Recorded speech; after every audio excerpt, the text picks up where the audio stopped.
예, 귀한 찬양 감사합니다. 우리 옆에 분하고 인사하겠습니다. 참 잘 오셨습니다. 우리 같이 인사하겠습니다.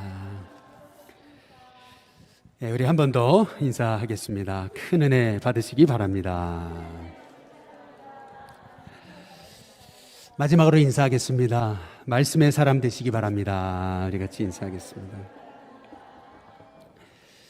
예, 벌써 우리가 오늘 이제 민수기 말씀을 함께 같이 이제 나누는 시간이 됐습니다.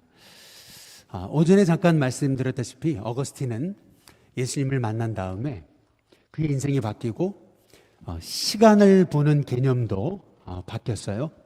시간은 흘러가는 게 아니고 시간은 다가오는 것이다.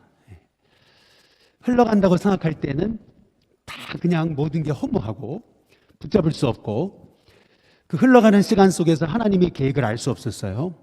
그런데 시간이 다가온다라고 하는 사실을 깨닫고 그는 매일매일 하루가 하나님이 계획하신 섭리의 삶인 것을 이제 알게 된 거죠.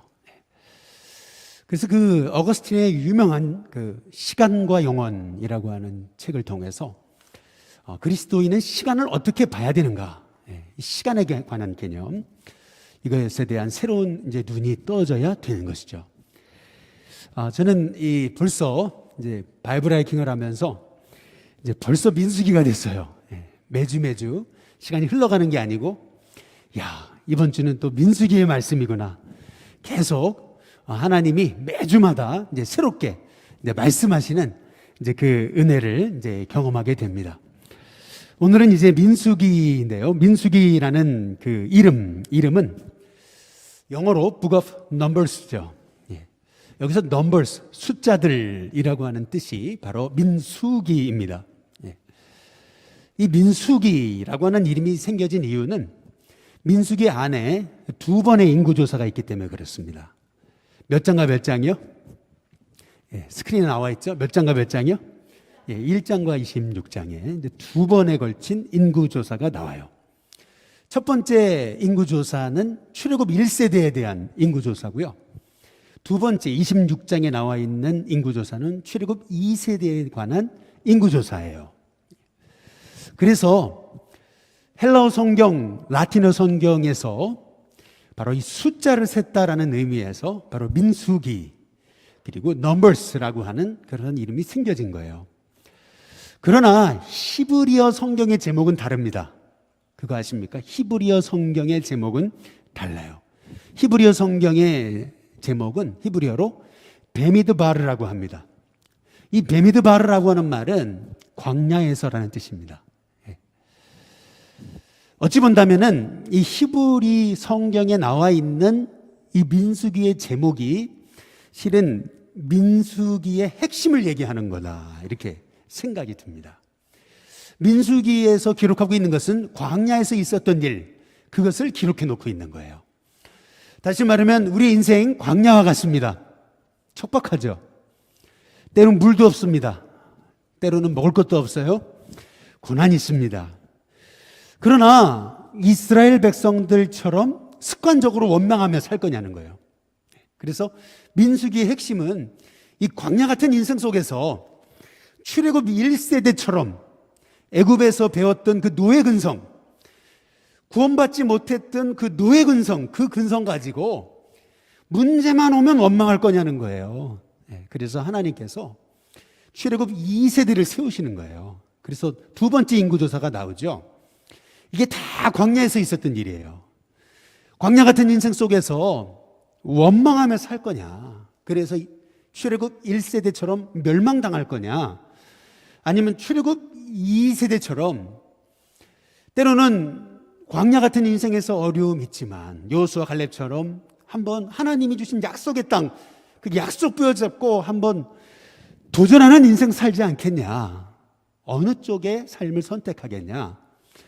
여러분, 이게 다름 아닌 이 민수기에서 말씀하시는 베미드바르, 광야에서라고 하는 이제 이 민수기의 핵심 내용이 되겠습니다.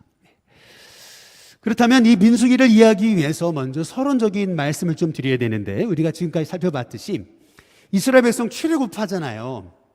출애굽해서 시내 광야까지 오는데 몇 개월 걸려요? 3개월 걸리죠. 그렇죠? 1장, 출애굽기 1장부터 18장까지. 그래서 19장 1절에 이 시내산에 이르게 된 말씀이 이제 나오죠. 이게 총 3개월에 걸친 겁니다. 그러면 시내 광야에서 말씀을 받고 성막을 세우기까지 얼마의 시간이 걸려요? 9개월 걸립니다. 그래서 3개월 더하기 9개월이면 총 얼마 되는 거예요? 네? 12개월, 그렇죠? 1년이 되는 겁니다. 네. 그래서 성막을 완성했던 때는 출애굽 제2년 1월 1일, 1월 초하루가 되는 거예요. 그게 출애굽기 40장 17절에 나오죠. 그리고 나서 이제 민수기가 어떻게 시작되냐 하면 민수기 1장 1절에 보니까 출애굽 제2년 2월 1일 날 인구를 조사하는 장면으로 민수기가 시작됩니다. 그러니까 다시 말해서 성막을 완성했어요. 1월 1일.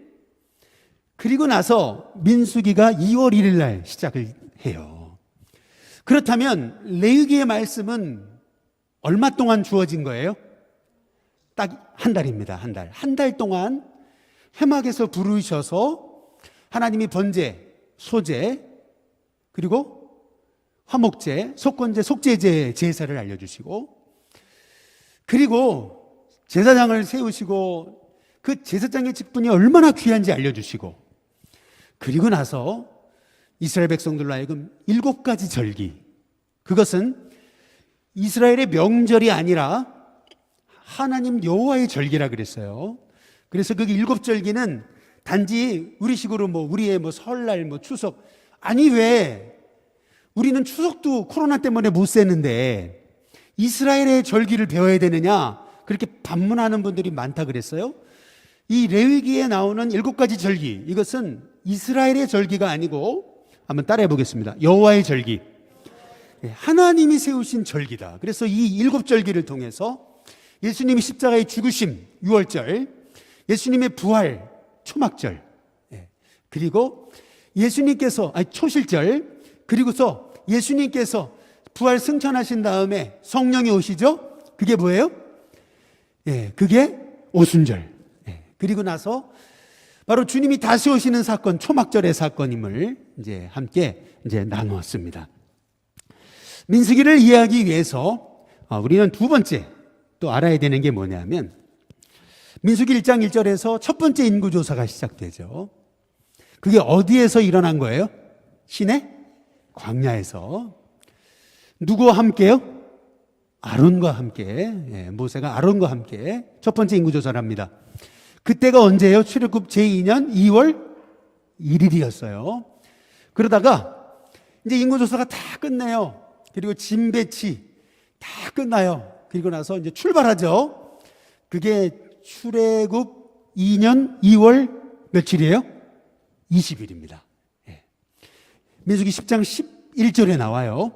여러분, 그렇다면 잘 보세요. 인구조사를 며칠 동안 끝냈어요? 여기 앞에 잘 보시면은 인구조사를 2월 1일 날 시작했어요. 근데 인구조사가 언제 끝났어요? 2월 20일 날 끝나고 이제 출발하는 거예요. 그러니까 총 인구조사 하는데 불과 20일도 안 걸렸어요. 20일도 안 걸렸습니다. 그렇다면 한번 보세요. 그냥 한두 명도 아니고 60만이 넘는 이스라엘을 인구조사를 하는데 아주 그냥 일사천리로 끝냈어요. 어떻게 그렇게 할 수 있었을까? 궁금하시죠? 좀 이따 나옵니다. 요거는 일단 질문으로 던지고, 그리고 또 서론적인 말씀 또 한 가지 드리면, 이제 두 번째 인구조사가 시작돼요. 그게 민수기 몇 장에 26장입니다. 이번에는 두 번째 인구조사는 어디에서요? 모압 평지입니다. 모압 평지.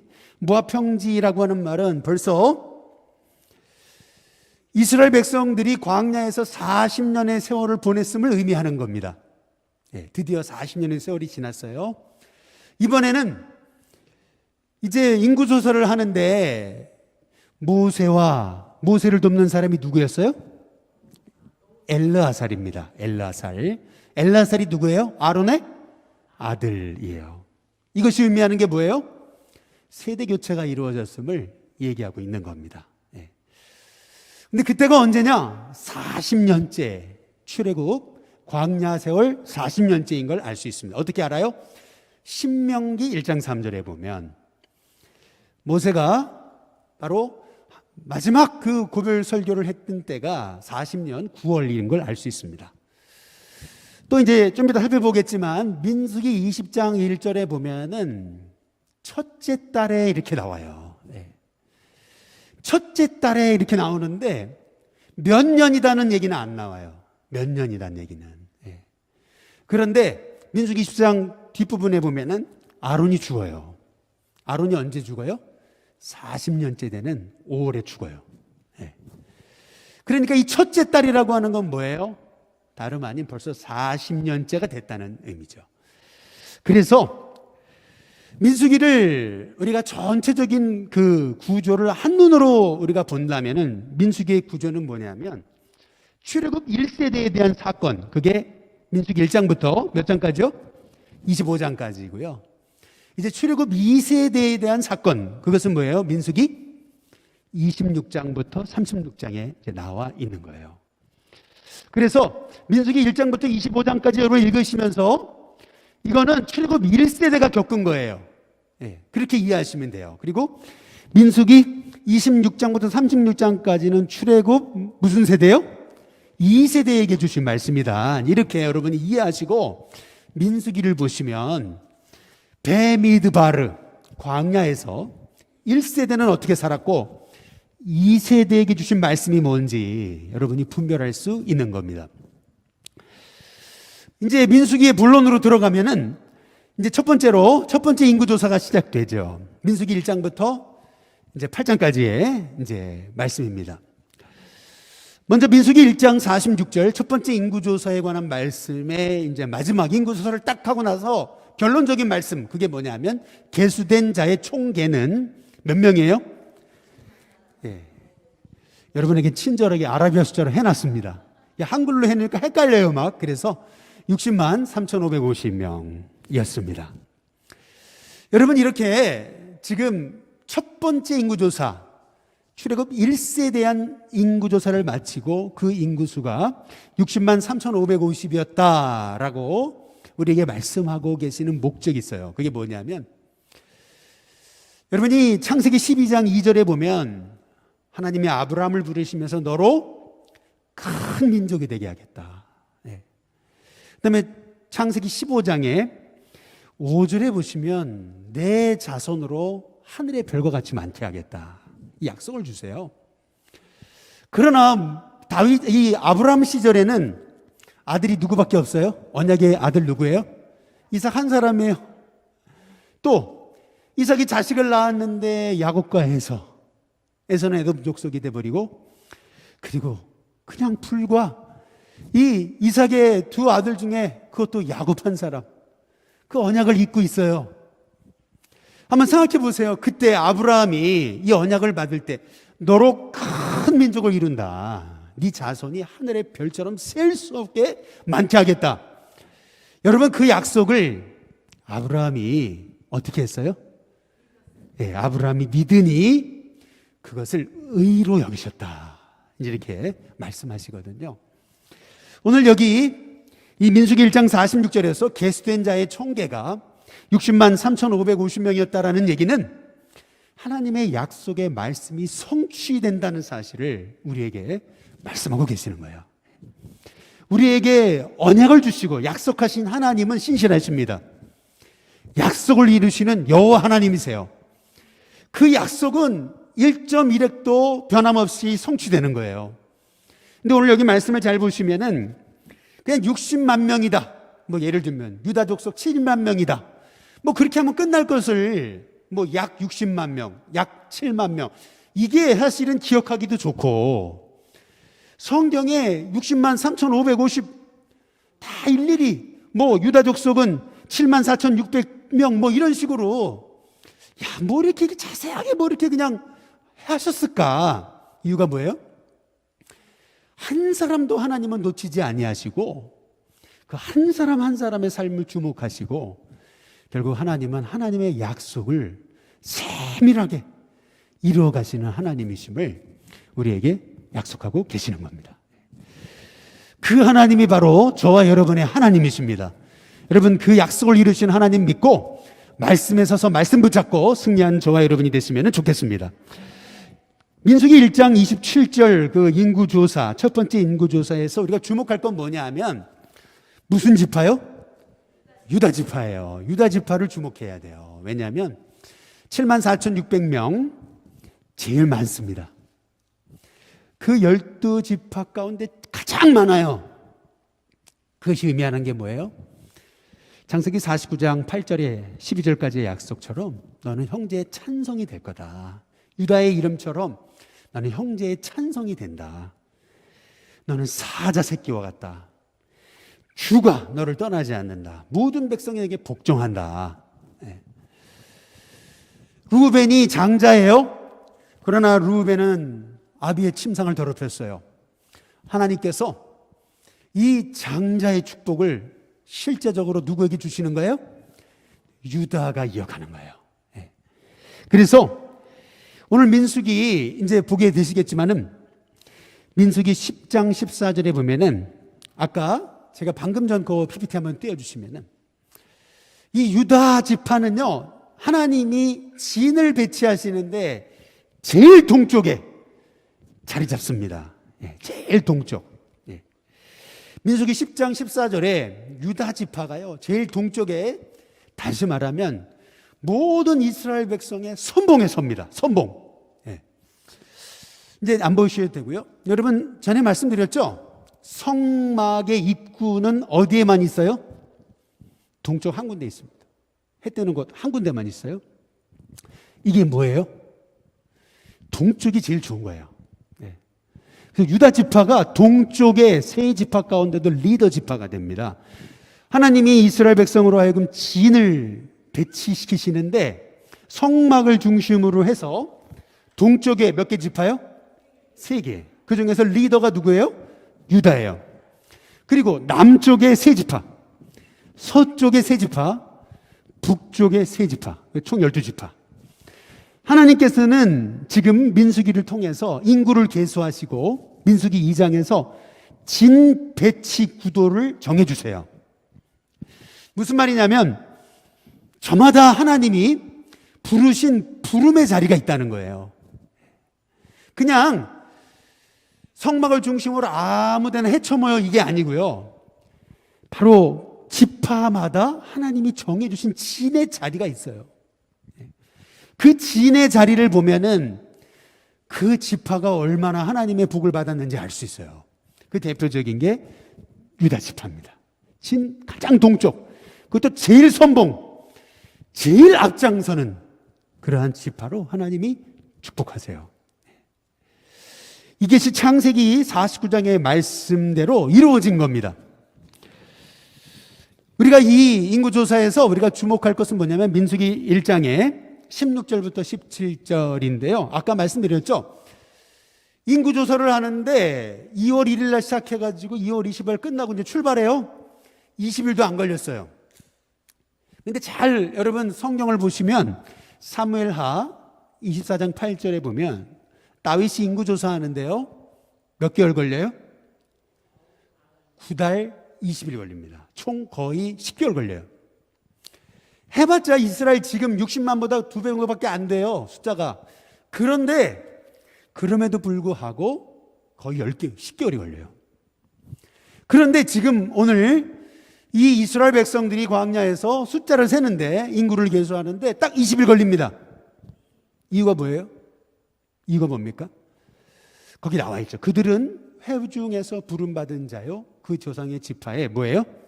지휘관으로서 이스라엘 종족들의 뭐예요? 우두머리 리더들이에요. 리더를 세워가지고 17절에 보니까 모세와 아론이 아까 말씀드렸죠. 인구조사하는데 첫 번째는 모세를 도운 사람이 아론이에요. 모세와 아론이 이 지명된 사람들을 어떻게 했어요? 데리고 인구조사를 한 거예요. 이것이 의미하는 게 뭐죠? 이스라엘이요 출애굽할 때는 오합지졸이었어요. 무턱대고 하나님이 유월절 사건을 통해 나가라 그러시니까 나갔어요. 그런데 말씀을 받고 성막을 세우고 하면서 그러면서 하나님께서 이스라엘 오합지졸인 이스라엘을요 점점점 정예부대로 만드시는 거예요. 아주 조직적인. 여러분, 교회가 조직을 세우는 거는 이거는 세상 닮아가는 게 아닙니다.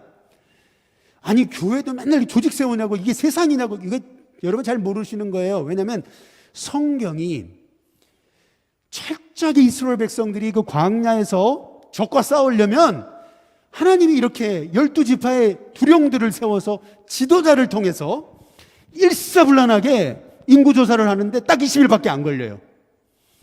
다윗은 유압을 시켜가지고 인구조사를 하는데 유압 때리고 유압 시켜가지고 하니까 10개월이 걸린 거를 딱 20일밖에 안 걸려요. 이것이 의미하는 게 뭐죠?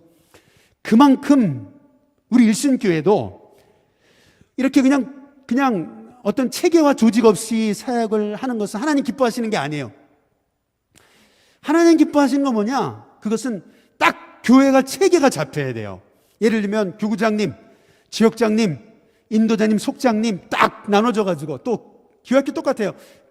우리 교회학교장님, 그 다음에 부장님, 또 전사님, 목사님, 그리고 그 밑에 교사들, 총무교사, 서기교사, 회계교사 딱 나눠져 가지고 일사불란하게 새 가족이 오면 새 가족을 맡은 교사가 딱 아이를 딱 끌어안고서 말씀으로 양육해주고, 또 교사들이 분반 공부하는 분들, 또 옆에서 모든 교보제를 서포트하는 교사들 탁 해가지고 교회가요 딱 체계가 잡히고 조직이 잡히는 거, 여러분 이건 성경적인 거예요. 네. 그렇게 될 때 광야와 같은 세상 속에서 아주 효과적인, 아주 능률적인 그러한 주님의 군사로 거듭나는 거예요. 이것이 이 인구조사에서 우리가 반드시 주목해야 될 하나님의 음성입니다. 그래서 민수기 2장 2절에 보면은 이렇게 얘기하죠. 전에는 모세가 회막을 세울 때는 진 밖에 있었어요. 그게 출애굽기 3.7절이죠. 그러다가 이제 이스라엘 백성들이 하나님이 가르쳐 주신 진 배치, 그것은 성막이 가운데로 갑니다. 그런데 행진 시에는 어떻게 되느냐? 이제 출발해서 행진하잖아요. 구름기둥, 불기둥을 따라 행진할 때는 법궤가 맨 앞에 섭니다. 이것이 하나님이 만들어 놓으신 이스라엘 진이 움직이는 체계예요. 그림으로 한번 보시면은, 그림으로 다음 보여주시면은 잘 안 보이실 텐데, 이게 동쪽에 세 지파, 남쪽에 세 지파, 서쪽에 세 지파, 북쪽에 세 지파. 중심에 성막이 있고 그 성막을 보호하는 그 지파가 레위 지파. 이렇게 되는 거예요. 동쪽의 가장 선봉의 리더 누구냐면 유다인 거예요. 유다. 제가 이게 책을 찍어가지고 한 거라 가지고요. 이게 조금 선명하지 않은 걸 이해해 주시기 바랍니다. 그러면 행군시 어떻게 되느냐? 행군시 그 다음 PPT를 보여주시면은 레위 사람들이 가운데 있잖아요. 무슨 말이죠? 성막이 가운데 있는 거예요. 네. 항상 동쪽의 선봉은 누가 서요? 유다가 서는 거예요. 그러면 행군할 때 정확하게 그 진배치를 이게 구체적으로 이제 우리가 성경에 나와 있는 거를 그대로 그림화하면 이렇게 되는 겁니다. 그 다음 보여주시면은 맨 앞에 법궤가 맨 앞에 있어요. 법궤를 따라가는 겁니다. 쉽게 말하면 말씀 따라가는 거예요. 그리고 유다 지파가 있어요. 그리고 성막, 이제 이런 순으로 이제 가게 되는 겁니다. 이 민수기서가 이제 1장은 인구조사, 그 다음에 2장은 진배치, 그리고 나서 3장부터는 이제 다시 제사장에 관해서 말씀하세요. 민수기 3장에 한번 보시면은요, 여러분 민수기 3장을 한번 성경을 한번 펼쳐 보시면은 거기 보면 여호와께서 시내산에서 모세와 말씀하실 때 아론과 모세가 낳은 자는 이러하니라 이렇게 나오고서 아론의 아들들의 이름은 이러하니 장자는 나답과 누구예요? 아비후. 나답과 아비후는 다른 향을 분향하다가 불에 살라 죽잖아요. 그렇죠? 결국 어떻게 되죠? 이제 이 제사장의 직분을 잇는 사람이 누구예요? 엘라살과 이다말인 거예요. 그래서 민수기 3장 1절부터 4절까지는 제사장에 관한 말씀을 다시 하세요. 레위기하고 똑같죠?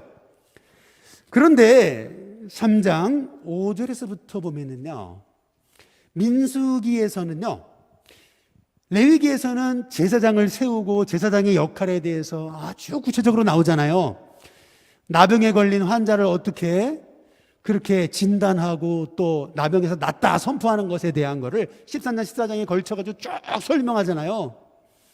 그게 레위기라면은요, 민수기에서는 제사장, 임명받은 제사장에 대해서 말씀하시고, 그 다음에 제사장을 돕는 레위 지파에 관해서 말씀하세요.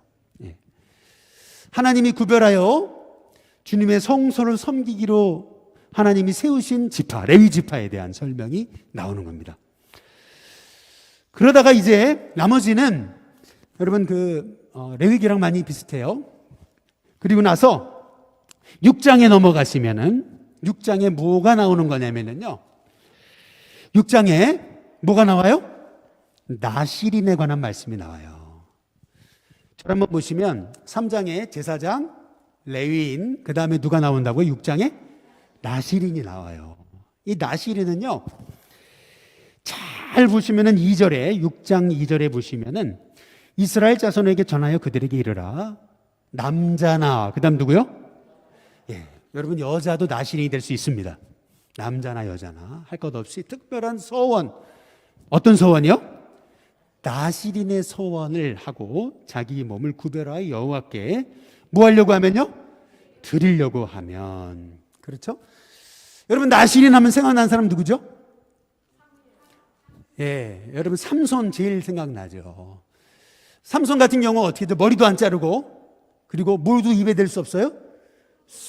술도 입에 댈 수 없어요. 시체도 만져서는 안 돼요. 딱 구별된. 쉽게 말하면 이런 거예요. 지금 나실인 제도는 여러분도 나실인이에요. 평신도가 예를 들어 한 달간 내가 내 삶을 성별해서 하나님께 드리겠습니다. 여러분도 나실인이 되는 거예요. 철저히 나를 어떤 술과 그리고 부정과 그리고 머리를 깎는 이런 것까지 다 여러분들이 나를 정결하게 하나님 앞에 드리면서 여러분이 한 달, 1년 혹은 5년 여러분이 성별해서 여러분을 나실인으로 드리는 거예요. 제가 춘천에 사역할 때 저희 춘천의 교회는 인도네시아 신학교를 세웠어요. 근데 신학교가 그렇게 커질 줄 몰랐어요. 엄청나게 커졌어요. 네. 그냥 신학교 정도가 아니에요. 음악도 가르치고 별별 걸, 컴퓨터도 가르치고 별별 걸 다 가르쳐요. 엄청나게 학교가 커졌어요. 그러다 보니까 유급 그 교수들만 가지고는 그 학생들을 가르칠 수가 없어요. 그러다 보니까 어떻게 해요? 65세 교사로 63세, 4세 사역하시다가 은퇴하시는 교사들이 그 은퇴하자마자 6개월 나실인으로 서원하는 거예요.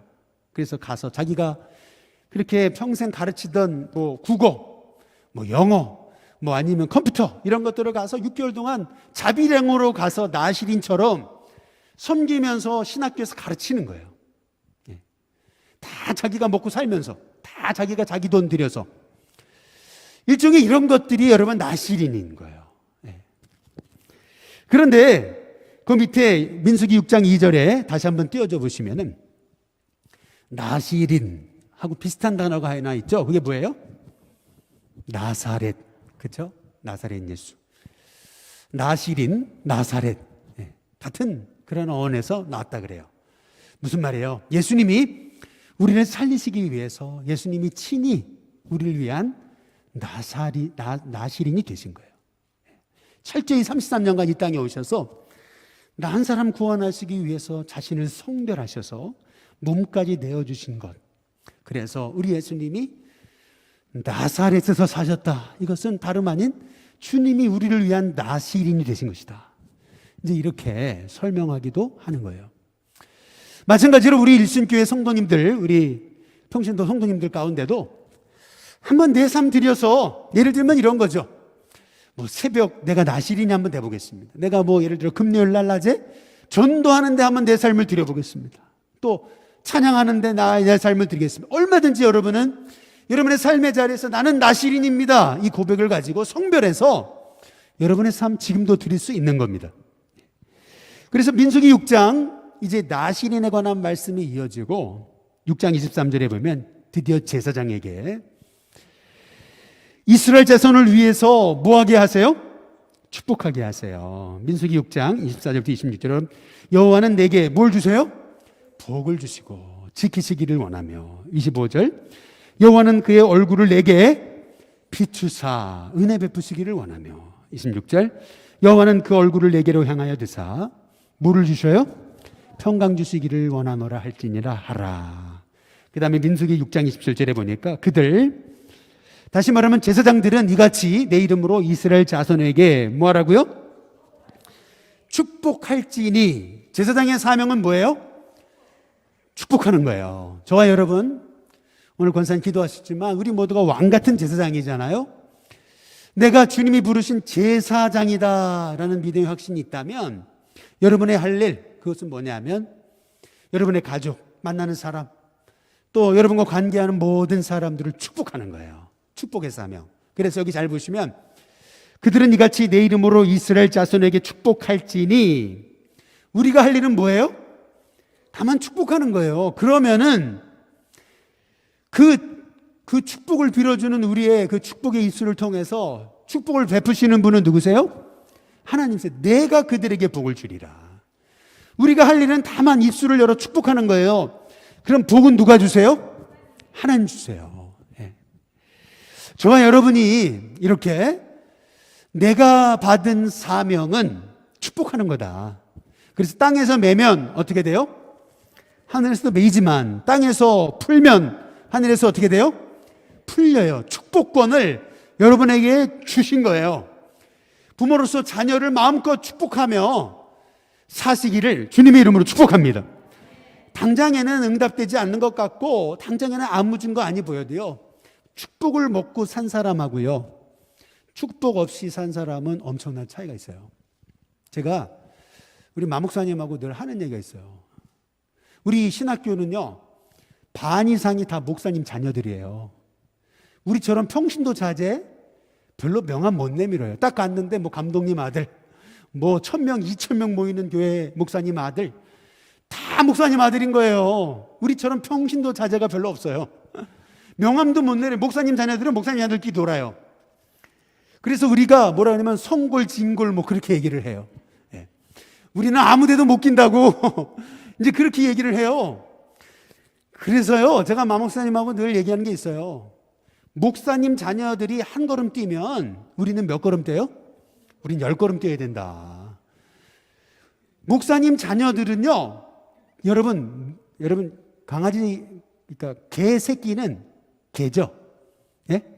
죄송합니다. 이렇게 표현해가지고. 목사 새끼는 뭐예요? 죄송합니다. 이런 표현해가지고. 목회자 자녀는 목회자와 같아요. 진짜로예요. 이게 애들이 모르는 것 같은데요, 다 알아요. 우리는 모를 것 같은데, 그분 다 알아요, 애들이요. 신기하죠? 제가 그때 깨달은 게 있어요. 그래, 나는 장로님 자녀로서 나는 그냥 교회에 그냥 다니기만 했지 목회에 대해서 하나도 몰라요.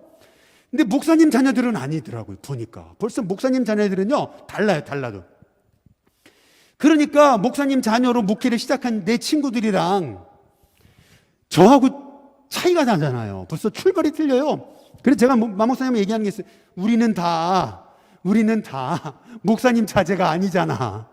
그러니까 우리 친구들 한 번 뛸 때 우리는 10번 뛰어야 돼. 제가 늘 하는 말이 그거예요. 우스갯소리지만 진짜예요. 그런 심정 가지고, 사실 그런 마음 가지고 실은 목회합니다. 내 친구들, 목사님 자녀인 내 친구들이 한 번 뛰면 나는 10번 뛴다. 그 마음 가지고 사실은 여지껏 달려온 것 같아요.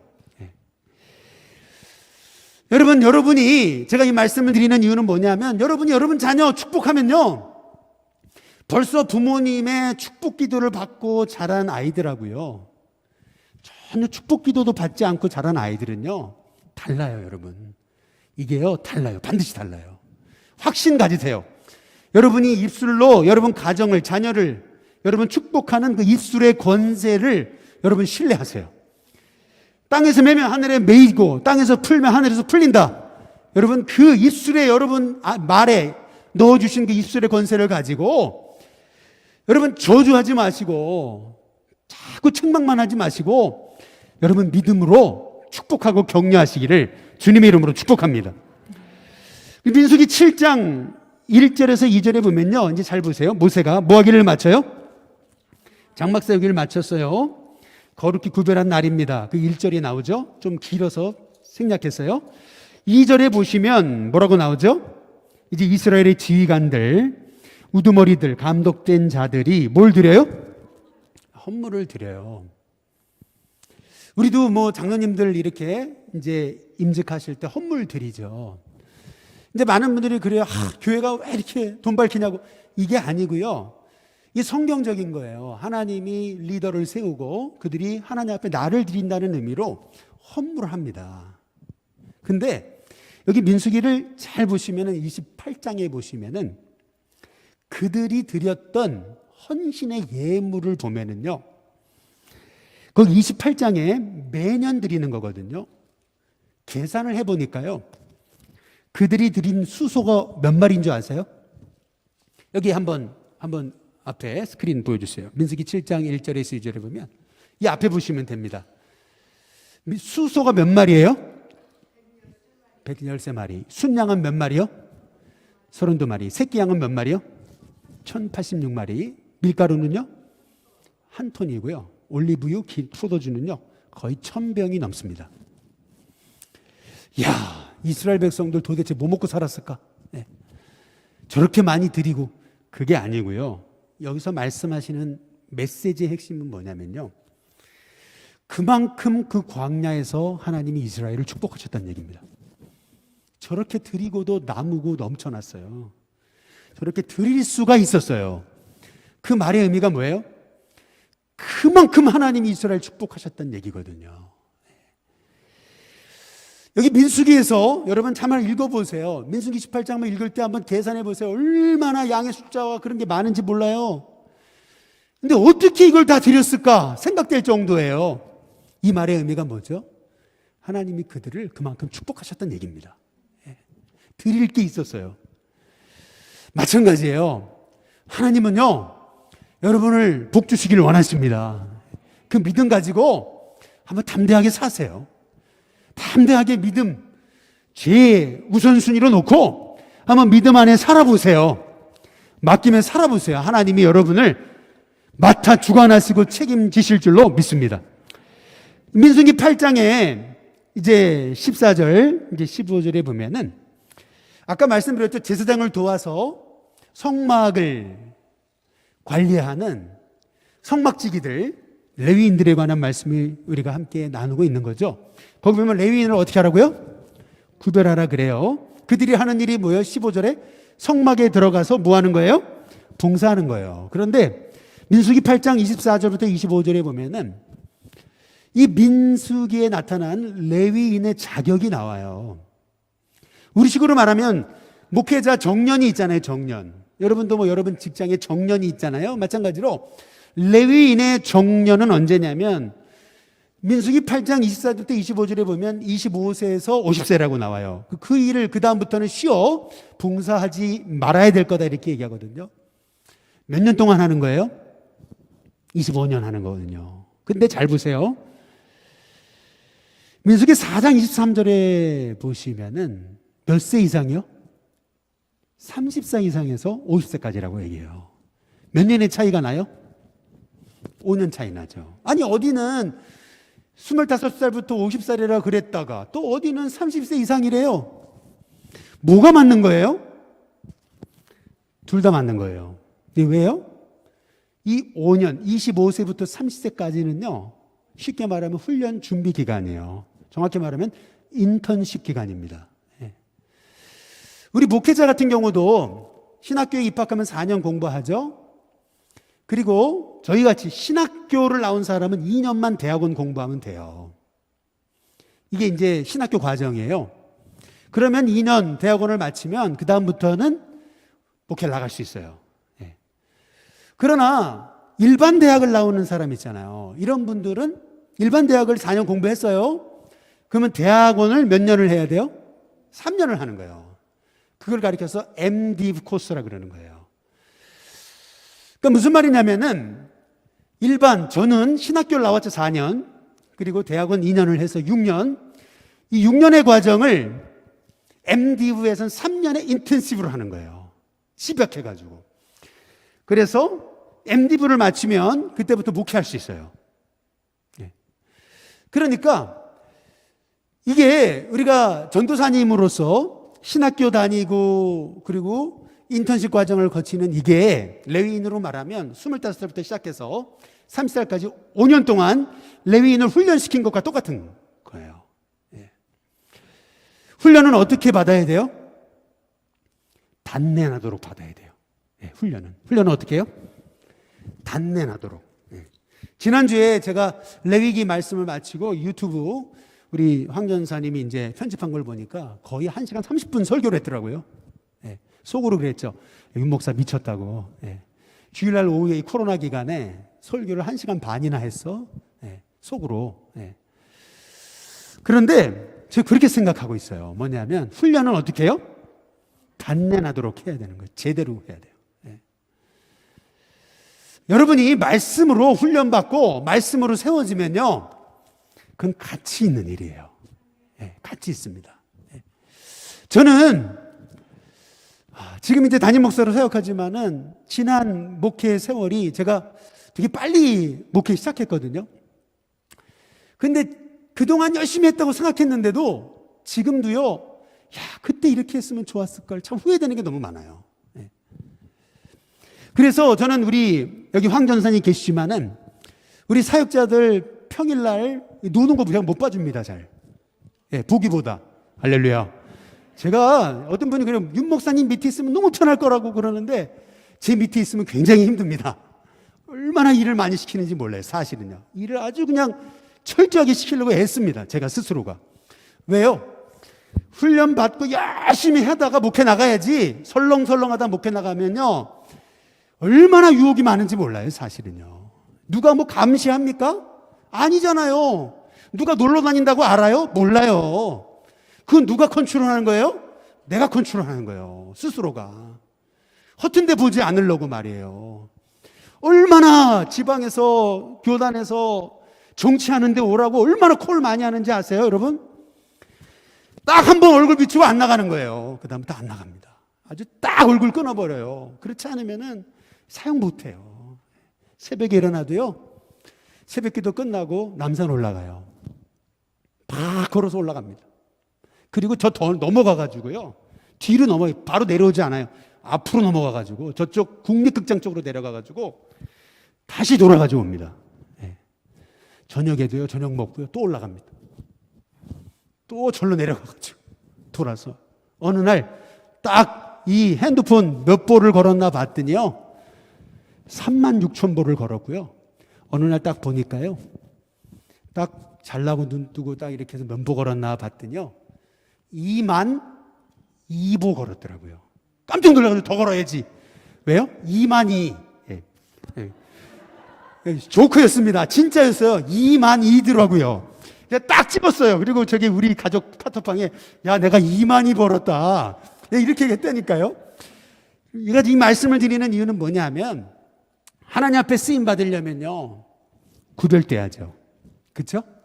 건강해야죠. 예? 그렇지 않겠어요?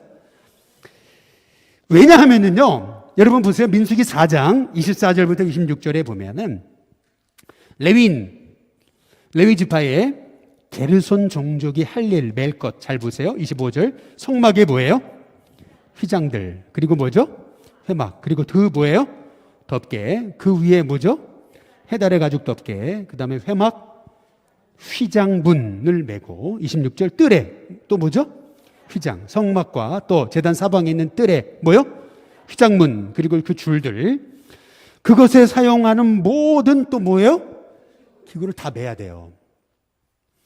왜 레위인의 사역 기간을 30세부터 50세로 줄여놨는지 알았어요? 딱 20년 사역하는 거예요. 왜요? 50살 넘어가면요, 뭐가 후들려요? 다리가 후들리잖아요. 기구를 맸어요. 다리가 후들려요? 그러면 주님의 성막인데 성막이 잘못되잖아요. 그러니까 50세 이상은 일도 안 시켜요. 가서 쉬어라 그래요. 왜요? 다리가 후들리니까. 네. 여기 50세 이상 있으십니까? 여러분, 다리가 강건하시기 바라겠습니다. 네. 이 레위인의 모습을 통해서 하나님이 얼마나 맡겨주신 사역을 충성스럽게 감당해야 되는 것인지를 실은 우리에게 알려주고 계시는 겁니다. 두 번째, 1년 만에 시내산에서 출발하죠. 민수기 9장의 10장입니다. 그런데 거기에서 우리가 알아야 되는 거, 이틀이든지 한 달이든지 1년이든지, 민수기 9장 22절에서 23절에 보면 한번 보여주시죠. PPT 보여주세요. 이틀이든지 한 달이든지 1년이든지 뭐죠? 구름이 떠오르지 않으면 행진하지 않다가 떠오르면 어떻게 해요? 행진하여. 근데 23절 끝에 이것이 바로 모세를 통하여 이르신 여호와의 명령을 따라 뭐 하는 거예요?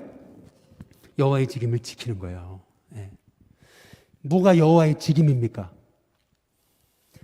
하나님께서 내게 맡겨주신 사역의 자리에서 그것이 내게 맡겨진 동쪽 진이든 남쪽 진이든 서쪽 진이든 북쪽 진이든 아니면 레위인처럼 성막을 메고 하는 사역이든 어떤 사역이든지 간에 하나님 맡겨주신 그 사역의 자리에서 인도하심에 따라 순종하면서 그 이끌림 받아 하나님이 인도하시는 대로 걸음걸음 나아가는 것이 여호와의 직임을 뭐예요? 지키는 거예요. 네. 저는 우리 신교회 성도님들이 내게 맡겨진 여호와의 직임 충성스럽게 감당하시길 주님의 이름으로 축복합니다. 우리 강장로님 보니까 제가 이 오후에 바이블 하이킹 하는 걸 다 녹취하더라고요. 그래가지고 저기다 다 프린트 하셔서 저한테 보여주시는데 제가 깜짝 놀랐어요. 야, 그걸 어떻게 이렇게 다. 여러분, 하나님이 주시는 은사가 다 다른 것 같아요. 얼마나 귀하고 감사합니까? 예. 저와 여러분에게 주신 그 직임을 충성스럽게 순종하며 감당하시기를 주님의 이름으로 축복합니다. 우리 세 번째, 계속되는 불평과 원망, 그리고 온유하고 충성된 사람 모세에 관한 말씀이 이어지는데요. 실은 여러분 여기서부터 이제 민수기의 본론이에요. 사실은 잘 보세요. 절 보시면 민수기 11장, 12장, 13장, 14장. 다시요. 민수기 몇 장이요? 11장, 12장, 13장, 14장. 여기에서 여러분이 볼 것은 뭐냐면 이스라엘 백성들의 원망이에요. 우리는 단지 그냥 이스라엘 백성이 12정탐꾼 보냈는데 10명이 와서 부정적인 부고를 했더니 나 못 간다 그랬더니 진짜 못 가게 되는 이것만 알고 있잖아요. 근데 그거 아니에요. 잘 보세요. 민수기 11장부터 1절부터 무슨 얘기가 나오는지 아세요? 거기 보세요. 11장 1절에 보면 여호와께서 들으시기에 백성이 어떤 말로요? 악한 말로 원망해요. 근데 민수기 11장 1절부터 3절 잘 보세요. 뭐 때문에 원망해요? 원망의 이유가 안 나와요. 원망의 이유가 안 나와요. 뭘 의미하는 거예요? 이스라엘 백성의 원망이라는 게 얼마나 습관적이었는가라는 것을 보여줘요. 하나님이 깨닫게 하시려고요. 민수기 1장, 11장 거기 1절 끝에 부분에 보니까 여호와의 불을요. 진영 어디로 보내세요? 끝으로 보내세요. 이게 은혜예요.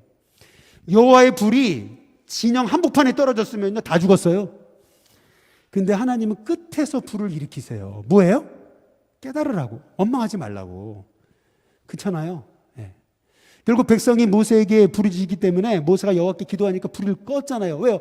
진 끝에서 난 불이니까. 그곳 이름을 디베라예요. 근데 잘 보세요. 이 사건이 디베라 사건이 끝났어요. 근데 11장 4절부터 보세요. 다시 원망이 시작되거든요. 그 중에 섞여 사는 다른 인종들 그랬습니다. 역시 이스라엘 백성들 아닌 사람은 다 쳐내야 된다고 이렇게 이 성경을 가지고 해석하는 분들이 있는데 여러분 성경을 잘 보시면은 섞여 사는 다른 인종이라는 표현을 foreigners라고 얘기하지 않고요. rebel 이렇게 얘기하고 있습니다. 이것이 의미하는 것은 그들이 이국 땅, 이국 백성, 이방인이기 때문에 원망한 게 아니고요. 여기서 말하는 건 뭐냐면 하나님이 출애굽시키신 백성인데 끊임없이 시끄러운 소리로 원망하는 그런 사람을 얘기하는 거예요. rebel이라는 단어를 한번 여러분 가서 찾아보세요. 영어 단어를. 한 사람이 원망하고 또 원망하고 끊임없이 원망하니까 어떻게 돼요? 이스라엘 자손도 함께 원망에 전염돼요. 그래서 5절에 뭐라 그래요? 아니 우리가 애굽에 있을 때 값없이 생선, 오이, 참외, 부추, 피, 파, 마늘 먹었는데 6절에 뭐라 그러죠? 우리의 기력이 다했다 벌써. 그래서 이 만나 외에는 보이는 것이 뭐라 그래요? 배는 게 없게 된 거죠. 진짜로 말대로 원망하니까 배는 게 없어요. 예. 그런데도 하나님 어떻게 하시죠? 하나님 어떻게 하셔요? 민수기 11장 거기 20절에 보면은 하나님 이렇게 처방을 내리시죠. 냄새도 지겨울 정도로 한 달 동안 내가 메추라기를 먹일 거다. 근데 하나님께서 이렇게 하시는 이유가 그거예요. 이스라엘 백성들이 뭐라고 원망했어요? 우리가 왜 나왔는지 모르겠다고. 무슨 말이죠? 원망하니까 왜 구원받는지도 몰라요. 원망하니까요, 사명 잃어버렸어요. 지금 어디로 가려고 지금 광야에 이렇게 여기서 헤매고 있는지, 목적지, 하나님의 부르심의 자리를 잃어버렸어요. 왜 나왔지? 우리가 왜 나온 거야? 아니, 하나님 왜 우리를 구원하셨어? 하나님이 왜 목사 삼으셨는데? 자꾸 생각해 보니까 원망이 많아지니까 하나님이 영혼 구원하라고 목회자로 부르셨는데 내가 왜 목사가 됐을까? 아무리 생각해도 이해가 안 되니까 할 일이라고는 뭐밖에 없어요? 제가 여기서 그만두면 할 일이라고는 택시 운전밖에 없어요. 죄송합니다. 택시 운전하는 분들 죄송한데 정말 할 일이 없어요. 이게 우리예요, 여러분. 할 수 있는 게 없어요. 하나님이 어떻게 하셨는지 아세요? 민수기 11장 32절에 보니까 백성이 일어나 그날 종일 종야와 이튿날 종일토록 메추라기를 어떻게 해요? 모을 정도로 하나님 보내세요. 근데 얼마나 그들이 메추라기를 거둬요? 적게 모은 자도 뭐예요? 호멜이에요. 호멜, 1호멜이 뭔지 아세요? 220리터입니다. 그러면 여러분 10호멜은 몇 리터예요? 2200. 2200리터를 한 사람당 메추라기를요. 2020리터 양을. 무슨 말이에요? 그걸 어떻게 다 먹어요? 어떻게 먹었을까요? 여러분 그 소도 말려가지고 먹잖아요. 그렇죠? 돼지도 요새는 말려 먹더만요. 육포 말이에요. 육포. 메추라기 뭐예요? 육포를 해 먹었다는 얘기입니다. 실제로. 그 정도로 하나님이 이스라엘 백성의 입에 질리도록 메추라기를 먹이세요. 근데 말이죠, 그곳의 사건을 하나님 뭐라 그러시냐면 민수기 11장 34절에 뭐냐면 그곳 이름을 뭐라 그래요? 기브롯 핫다와라 부릅니다. 기브롯 핫다와라는 뜻이 뭐예요? 탐욕의 무덤이에요. 이것이 의미하는 게 뭐죠? 이스라엘이 왜 원망한 거예요? 먹을 게 없어서요? 아닙니다. 탐욕 때문에 자족하지 못하니까 원망하게 되죠. 누구는 보니까 뭐 50평 집도 있는 것 같고 땅도 있는 것 같고 그런데 나는 가진 게 하나도 없고, 예를 들면 비교하니까 원망하니까 하나님 왜 나는 이 모양이냐고. 여러분 그때부터 내 심령이 하나님 주신 사명과 은혜를 잊어버리는 거죠. 근데 잘 보세요. 민수기 11장에 이스라엘의 원망은 여기서 끝나지 않아요. 12장 넘어갑니다. 잘 보세요. 12장 1절에서 2절에 모세가 구스 여자를 취했더니 그 구스 여자를 취한 것 때문에 미리암과 아론이 모세 비방했다 그러죠. 아니 괜히 모세가 결혼 잘못해가지고 이게 아니에요. 무슨 말이냐면요, 핵심은 2절에 있어요. 그거는요 빌미를 잡은 거고요. 항상 문제가 생길 때는요 빌미를 딱 잡아가지고 본론을 꺼잡아야 되는 거죠. 본론이 뭐였어요? 모세가 구스 여인 취한 것 때문에 지금 그것 때문에 원망하는 게 아니고요. 2절에 나와 있어요. 핵심이 나와 있어요. 그게 뭐예요? 같이 한번 읽어보겠습니다. 함께 있습니다. 시작. 그들이 이르되 여호와께서 모세와만 말씀하셨느냐 우리와도 말씀하지 아니하셨느냐 하며 여호와께서 뭐라고요? 이 말을 다 들으셨다고 얘기해요. 아니 왜 모세에게만 하나님과 말씀해? 우리도 선지자 아니야? 여러분 성경에 보세요. 미리암도 선지자예요. 성경에 보세요. 미리암도 선지자입니다. 또 아론도 선지자예요. 우리도 하나님의 음성 듣는 사람 아니냐? 근데 왜 모세에만 말씀하느냐? 핵심은 여기 있었던 거예요. 리더십에 대한 원망이에요. 리더십에 대한 원망. 그때 모세가 어떻게 해요? 부르짖죠. 민수기 12장 13절 모세가 부르짖습니다. 하나님이 원하건대 그를 뭐 해달라고요? 네, 고쳐달라고. 왜요? 미리암에게 문둥병이 바라잖아요. 예. 하나님의 종의 할 일은 뭐냐면요, 용서하고 축복하는 거예요. 말씀해 보니까 정죄하는 게 아니더라고요. 예. 그 대신에 하나님이 처방 내리시더라고요. 예. 뭐라고 처방 내리세요? 민수기 12장 6절에서 8절에 보시면은 너희 중에 선지자가 있으면 나 여호와가 환상으로 나를 그에게 알리기도 하고 또 때로는 꿈으로 그와 말하기도 하지만 내 종 모세와는 그다음 뭐예요? 그렇게 하지 않는다. 그에게는 어떻게 해요? 8절에 보니까 그와는 내가 어떻게 해요? 대면하여 막연하게 환상, 막연하게 꿈이 아니라 대면해서 어떻게 한다고요? 명백히 말한대요. 그리고 어떻게 한다고요? 은밀한 말로 그렇게 애매하게 말씀하지 않으세요.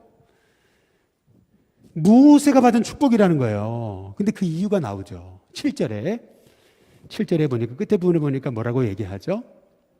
그는 내 온 집에 어떠하기 때문에요? 충성되기 때문이다. 여러분, 이게 오늘 말씀에 리더십에 관한 하나님의 음성이에요. 처방이에요. 나는 왜 그 자리, 나는 왜 그 직분 못 받습니까? 나는 왜 그 일 못합니까? 이게 아니고요. 하나님은 왜 모세를 쓰시는가? 하나님은 어떤 사람을 쓰시는가? 그걸 말씀하시는 거예요. 하나님은요, 충성된 사람 쓰시는 거예요. 결국에는요, 충성된 사람에게는 하나님이 은밀하게 꿈으로, 환상으로 애매모호하게 말씀하지 않으세요. 충성된 사람은요, 하나님 명백하게 말씀하시는 거예요. 그래서요, 하나님의 종은, 리더십은 충성됨에서 나오는 거예요. 충성된 사람을요, 하나님이요, 아무리 옆에서 비방하고 아무리 옆에서 흔들어도요, 하나님은 그 충성된 종을 지키시는 거예요. 이게 여러분 민수기 12장의 핵심이에요. 근데 잘 보세요.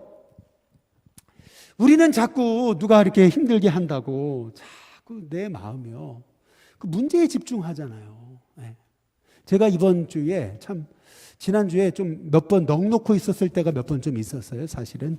이유는 뭐냐면, 제 동기인데, 뭐 여자 동기입니다. 잘은 친하진 않아요. 그런데 남편이 죽었다고 이렇게 부의가 왔어요. 부고가 왔어요. 벌써 돌아가셨나? 나중에 우리 목사님들 모임이 있어가지고 갔어요. 갔더니, 야, 걔가 죽었대. 알고 보니까 제 동기의 남편에 대해서 얘기하는 87학번. 우리 선배인데 죽었다는 거예요. 어떻게 죽었냐? 심장병으로 죽었대요. 그러니까 갑자기 심근경색으로 죽은 거예요. 돌아가신 거예요, 목사님이. 근데 그 다음 말이 참 마음이 짠하더라고요. 뭐냐면, 교회가 그렇게 힘들었대. 그렇게 힘들게 하고 어려운 그러한 그 교회가 그랬대. 목사님 못 견디다가 갑자기 심장마비로 돌아가신 거예요. 참 안타깝죠. 근데 제가 또 가슴 아픈 일을 겪었어요. 제 1년 선배인데 서울에 왔다가 잠깐 어머니 뵈러 왔는데 뇌출혈로 돌아가셨어요. 그것도 뇌출혈로 쓸어가지고 죽어가는 아들을 어머니가 발견해가지고 119 불러가서 가다 돌아가셨어요. 이 목사님도 똑같아요. 목회가 힘들어가지고. 목회가 힘들어가지고. 못 견뎌가지고. 너무 안타깝더라고요, 정말. 마음이 너무 안타까웠어요. 그래서 넋이 몇 번 나간 적이 있어요. 제가 이제 깨달은 게 있어요. 그게 뭐냐면요, 우리의 삶에 어려운 일이 있어요. 어떻게 모든 사람에게 칭찬받고 모든 사람들이 추앙하고 박수 쳐주고 그러겠습니까? 그러나 우리가 할 일은 뭐예요? 다만 주님 기뻐하시는 일에 충성하는 거예요, 그냥. 그리고 힘들고 어려운 일이 있어도 모세처럼 용서해달라고 축복하는 거예요. 그러면요, 하나님이 남은 알지 못하는 하나님의 비밀의 은혜를 우리에게 주십니다. 그게 충성된 종의 삶이에요, 여러분. 네 번째로, 가데스 바네아 사건에 관한 말씀이 민수기 13장, 14장의 말씀이, 잘 보세요. 신명기 1장 20절에서 23절에 대해서 제가 참고라고 해놓은 이유는 뭐냐면 한번 읽어보세요. 나중에 우리는 하나님의 뜻에 따라서 이스라엘 백성들이 정탐꾼 12명 보내가지고 10명이 와서 부정적인 보고하고 2명이 긍정적인 보고했다 이렇게 생각하죠. 물론 맞습니다. 하나님 허락하신 거예요. 궁극적으로는. 그러나 신명기 1장에 보시면은 모세가요 이스라엘 백성에게 약속의 땅이다 그래가지고 들어가자 그래요. 모세는요 정탐꾼 보내자고 한 적이 없어요. 거기 신명기 나와요. 여러분 읽어보세요. 백성들이 그래도 좀 살펴봐야 되지 않겠냐 해가지고 정탐꾼 보낸 거예요. 그걸 옳게 여기셔서 그래서 정탐꾼 보내게 된 거죠. 이게 신명기 1장 20절에서 23절에 나와요. 한번 읽어보시면 되고요. 그래서 민수기 13장 2절에 보시면은 12명의 지휘관을 세워서 가나안 정탐을 시킵니다. 왜 12명의 지휘관입니다. 지휘관. 왜 지휘관이죠? 리더가 그렇게 중요해요. 리더는요, 리더예요. 리더가 흔들리면 따라가는 백성들은 다 흔들리는 거죠. 돌아와서 그들이 뭐라 그래요? 민수기 14장 4절에 보니까 이에 서로 말하되 우리가 한 지휘관을 세우고 모세 대신에 이제 애굽으로 차라리 돌아가자 이렇게 얘기하죠. 저 땅 우리를 삼키는 땅인데 돌아가자. 돌 들고 모세 아론 칠라 그러죠. 여호수아 갈렙도 돌로 쳐 죽일라 그래요. 그러니까 하나님 뭐라 그러시죠? 민수기 14장 28절에 보니까 그들에게 이르시기를 여호와의 말씀에 내 삶을 두고 맹세하노라. 그 다음 뭐라 그러죠? 너희 말이 내 귀에 들린 대로 내가 너희에게 행한다. 이 민수기에서 잘 보세요. 11장, 12장, 13장, 14장 이걸 연이어서 보셔야 돼요. 어느 한순간 이스라엘이 불순종해가지고 가나안 못 들어간 게 아니고요. 잘 보세요. 11장부터 원망이 시작되는데 이유도 없어요. 만나로 먹이시는데 그까짓 것 맨날 만나 고기도 못 먹고 원망 시작되죠. 그리고 나서 어떻게 해요? 리더십에 대한 원망이 시작돼요. 그러더니요 리더십을 흔들잖아요. 그리고 나서 12명 세워서 그래 가봐라 해서 갔는데 그들이 와가지고 부정적인 보고하잖아요. 백성들이 다 휘말려가지고 못 간다 안 간다 아예 죽여버린다 이렇게 되니까요 하나님 뭐라 그러세요? 니들이 말한 거 내 귀에 들린 대로 그대로 행한다. 20세 이상 된 사람 다 못 들어간다. 단 여호수아 갈렙만 들어간다. 하나님이 선포하시잖아요. 그러고 나니까 그제서야 이스라엘 백성이요 아 우리도 가고 싶어요. 아 우리도 갈래요. 그리고 어떻게 하세요? 어떻게 해요? 여기 민수기 14장 30절에 보면은 여분네의 아들 갈렙과 눈의 아들 여호수아에는 못 들어간다 그러거든요. 그러니까요 그렇게 말씀하시니까 민수기 14장 39절부터 뭐라 그래요? 모세가 이 모든 말로 이스라엘 자손에게 알려요. 그러니까 백성이 어떻게 하죠? 크게 슬퍼해요. 왜 우리는 어떻게 해요? 우리는 어떻게 해요? 그래서 어떻게 해요? 40절 아침 일찍 일어나가지고요 산꼭대기에 올라가서요 보소서 우리 여기 있습니다. 우리가 허락하신 곳에 올라가겠습니다. 그러면서 어떻게 해요? 아유 참패를 해요. 못 올라가요. 성경이 말하는 게 뭐예요? 지금 출애굽 1세대의 문제가 뭐예요? 원망이에요. 하나님 약속 붙이지 못하는 거예요. 한순간에 하나님 못 들어가 한 게 아니에요. 근데 다섯 번째 보시죠. 레위인들도 반역합니다. 민수기 15장, 19장까지 나오는 얘기인데 15장에 보시면 이렇게 불순종했던 이스라엘에게 하나님이 민수기서 한번 15장 38절에 39절에 보시면은 이스라엘 자손에게 명령하여 대대로 그들의 옷단 귀에 뭘 만들라고요? 술을, 옷단 귀에 술을 다르라 그래요. 그런데 그 끈 색깔이 뭔지 아세요? 예, 청색에다 동그라미를 쳐보시면요. 지금이야 여러분 뭐 여기 청색이야 뭐 쉽게 구하겠죠. 지금이야 뭐 청색 만드는 거 어렵지 않아요. 그러나 당시의 청색은요. 달팽이에서 거기서 빼가지고 거기서 해가지고 만들어야 되는 이게 엄청난 고급 색깔이에요. 이것이 의미하는 게 뭐죠? 청색의 색깔은요 왕족을 의미하는 거예요. 하나님이 왜 이스라엘 백성들 옷끝에다가 청색 줄을 다르라 그래요? 이스라엘 백성이 원망해서 약속의 땅에 못 들어가는 것 같아도 너희는 여전히 왕 같은 하나님의 자녀라는 거예요. 내가 택한 제사장 민족이라는 거예요. 그걸 잊지 않게 하시려고요. 계속 옷가에다가 다 곡을 달게 하신 거예요. 이게 하나님의 은혜와 사랑이거든요. 여전히 포기하지 않으신 하나님의 사랑. 아담과 하와가 범죄했어요. 자기 옷을 무화과로 가렸어요. 그러나 하나님 어떻게 하셨어요? 가지고 뒤에 입히시잖아요. 그렇죠? 똑같아요. 하나님은 이 범죄한 이스라엘을 향해 옷가에 술을 다는데 청색실을 달아라. 청색실이 의미하는 것, 하나님 택하신 왕 같은 자녀다. 제사장, 나라와 민족이다. 여전히 너희를 택했다. 말씀하시는 거예요. 여러분, 그것이 저와 여러분을 향한 하나님의 약속의 말씀임을 믿으시기를 바랍니다. 여전히 죄 가운데 있어도 하나님이 날 향해 부어주시는 하나님의 사랑은 변함없어요. 그런데 이 사랑 알지 못하고 민수기 16장에 보니까 어떻게 되죠? 이번에는요, 평신도도 아니고요, 레위 족속이 모세를 반역해요. 그 사람들이 누구예요? 레위 증손, 고아의 손자 이스라엘의 아들 누구예요? 고라. 그리고 르우벤 자손 엘리압의 아들 다단. 이거 잘 보세요. 왜 레위 족 지파의 고라, 르우벤 자손의 다단을 강조하고 있는지 아세요? 이걸 잘 알아셔야 돼요. 뭐냐면요, 나도 레위 지파인데, 나도 이스라엘의 장자 르우벤의 자손인데 왜 너만 이 이스라엘의 지도자가 되느냐? 그렇죠? 이게 리더십에 대한 반역인데요. 실은 이 말씀의 핵심을 잘 보셔야 돼요. 그게 뭐냐면 민수기 16장 4절에 보니까 모세가 듣고 어떻게 해요?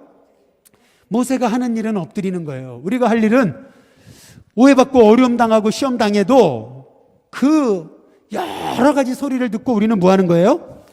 엎드리는 거예요. 기도하는 거예요. 근데 그때 그들이 했던 말이 뭐냐면 민수기 16장 14절에 보니까 이뿐 아니라 내가 우리를 적과 꿀이 흐르는 땅으로 인도하여 뭐예요? 들이지도 않고. 이게 핵심이에요. 잘 보세요. 밭과 포도원도 우리에게 기업으로 주지 아니하나니. 그 다음 잘 보세요. 내가 이 사람들의 눈을 어떻게 해요? 빼려느냐.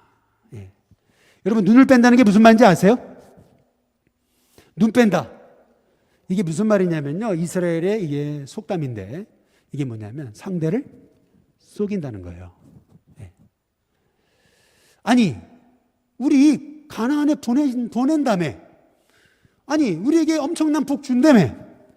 그런데 가나안도 보내지도 않고 복도 주지도 않고 우리 속이려고 드느냐? 무슨 말이죠? 민수기 16장 41절을 보세요. 거기 보면은 이튿날 이스라엘 자손의 온 회중이 모세를, 아론을 원망하는데 그 다음 뭐라 그러죠? 너희가 여호와의 백성을 죽인 거다.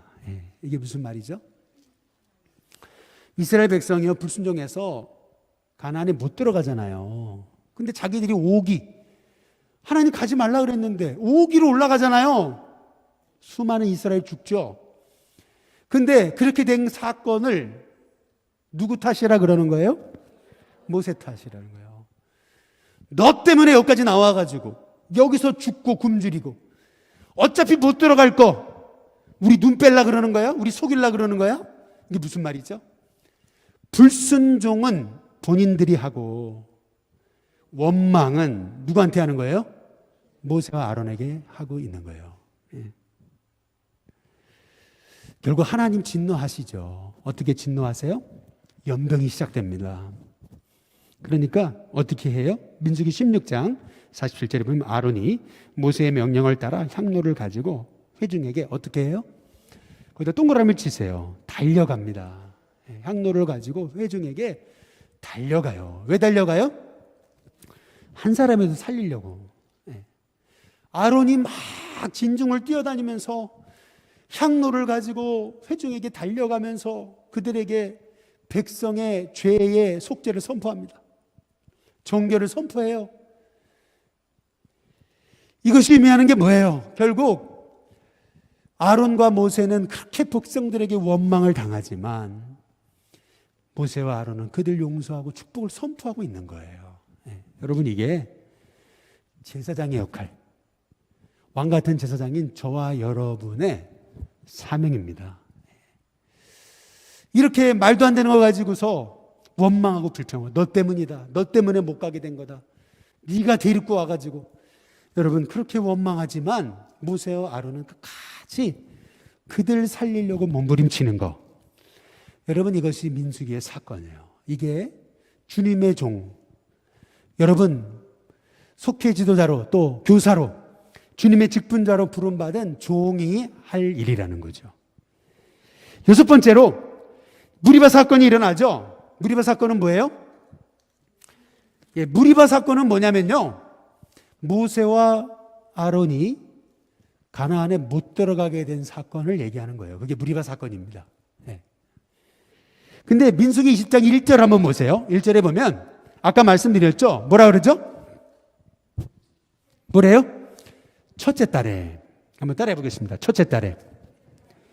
그러면 몇 년 나오나요? 안 나와요. 몇 년 안 나와요. 그렇죠? 근데 아까 말씀드렸죠? 그 민수기 20장 한번 28절을 보세요. 20장 28절에 보시면은 한번 보시면 20장 28절에 모세가 아론의 옷을 벗겨 그의 아들 엘르아살에게 입히매 아론이 그 산 꼭대기에서 뭐예요? 죽죠? 여러분 옆에다가 써놓으세요. 민수기 33장 38절 써놓으면은요, 거기에 아론이 언제 죽었는지 나와요. 그때가 언제냐면 출애굽 40년 5달 1일에 모세가 123세로 아론이 123세로 죽어요. 다시 말하면 민수기 20장 1절에 다시 띄워주시면은 첫째 달 그 앞에 생략된 게 뭐예요? 40년일 거라고 하는 거예요. 예. 그러면 제가 한번 여쭤보겠습니다. 아까 가데스 바네아 사건이 있었죠? 그리고 고라, 단, 온이 모세와 아론을 반역한 레위인들의 반역 사건이 있었죠? 근데 잘 보세요. 아니 벌써 어제 가데스 바네아에서 불순종해서 못 들어가게 된 것 같았는데 벌써 40년이 흘렀어요. 잘 보세요. 출애굽해가지고 성막 세운 지 1년, 그리고 둘째 달 20일 출발해가지고, 아니 기껏 해봤자 지금 몇 년 흘렀어요? 며칠 안 흘렀어요. 그런데 갑자기 40년 흘렀어요. 그쵸? 아닙니까? 벌써 거의 38년 흐른 거예요. 38년이라는 세월이 훌딱 가버렸어요. 근데 성경은 기록해 놓은 게 몇 개 없어요. 그 40년, 38년 동안 있었던 일에 대해서. 무슨 말이죠? 이스라엘 백성이요, 불순종하고 하나님 뜻대로 살지 않는 그 삶은요, 지금까지 민수기 11장, 12장, 13장, 14장, 여러분 그리고 16장에 기록한 걸로도 좋게요. 계속 불순종한 거 나열하면 한도 끝도 없어요. 그러니까 하나님이요, 38년 역사가 블랭크로 남아있는 거예요. 네. 마찬가지예요. 저와 여러분이 불순종하는 삶은요, 하나님 보실 때는 블랭크입니다. 의미 없어요. 40년을 살았어요? 의미 없어요. 하나님이 기억하신 거는 저와 여러분이 충성되게 하나님을 섬긴 거예요. 여러분 그게 성경의 메시지입니다. 민수기 20장 8절에 보면은 왜 모세와 아론이 가나안에 못 들어갔는가? 분명히 그들의 목전에서 너희는 반석에게 뭐 하라고요? 그냥 반석을 향하여 명령해서 물을 내라 그랬어요. 그런데 모세는 어떻게 합니까? 민수기 20장 10절에 보니까 반역한 너희여 백성을 정죄해요. 그리고 우리가 이 반석에서 물을 내랴. 자기가 하는 걸로 착각해요. 그리고 어떻게 하죠? 11절 모세가 그의 손을 어떻게 했다고요? 절 보시죠. 손을 들었다. 무슨 말이에요? 거들먹된 거죠. 손을 들어서 봐라 하고서요 어떻게 했어요? 그 다음에 어떻게 했습니까? 민수기 20장 11절 다시 보여주시면 모세가 그의 손을 들어 그의 지팡이로 반석을 어떻게 해요? 2번 힘껏 내리쳐요. 물론 물이 터지죠. 그러나 하나님이 그 일을 기뻐하지 않으시고 모세와 아론을 가나안에 못 들어가게 하십니다. 민수기 21장 이제 5절에 한번 보시면은 이스라엘 백성들이 원망이 어디까지 미치냐면요, 하나님이 주신 만나에 대해서 뭐라 그래요? 이 하찮은 음식이라 그럽니다. 이 하찮다라고 하는 표현은 구약성경 여기 딱 한 번 나오는 표현이에요. 딱 한 번 나와요. 그 뜻은 뭐예요? 이 형편없는 음식이라는 뜻이에요. 이 형편없는 음식, 하나님이 주신 생명의 만나를 나중에 원망하는데 뭐라 그래요? 이 형편없는 이 음식이라고 그렇게 고백하고 말아요. 예. 결국 이스라엘 백성들, 민수기 21장 7절에 보면은요, 백성이 모세에게 여호와께 기도하고 모세가 백성을 위해 기도하는 그러한 단계로 이르거든요. 이때는 언제냐면 하나님이 불뱀을 보내셔가지고 이스라엘 백성들을 심판하시는 거예요. 왜 불뱀일까요? 진짜 불뱀이래요. 왜요? 물리면 불이 번쩍한대요. 할렐루야. 네. 진짜 딱 물리면 그 순간 번쩍한다는 거죠. 뭐 믿거나 말거나 하지만 뭐 그런 해석이 있습니다. 네. 이 불뱀을 보내시죠. 죽어가요. 하나님의 처방이 뭐죠? 21장 8절에서 9절에 보니까 뭐라 그러죠? 불뱀을 만들어 장대 위에 매달아라. 물린 자마다 그것을 보면 어떻게 하죠? 산다. 네. 근데 아까 민수기 21장 7절에 보면은 이게 얼마나 다급했던지, 다시 그 앞에 한번 7절 한번 보여주실래요? 그 앞에 다급했던지 백성이 이번에는요 모세에게 좀 기도 좀 해달라 그래요. 제발 우리를 위해 기도해달라. 그러니까 모세가 기도하죠.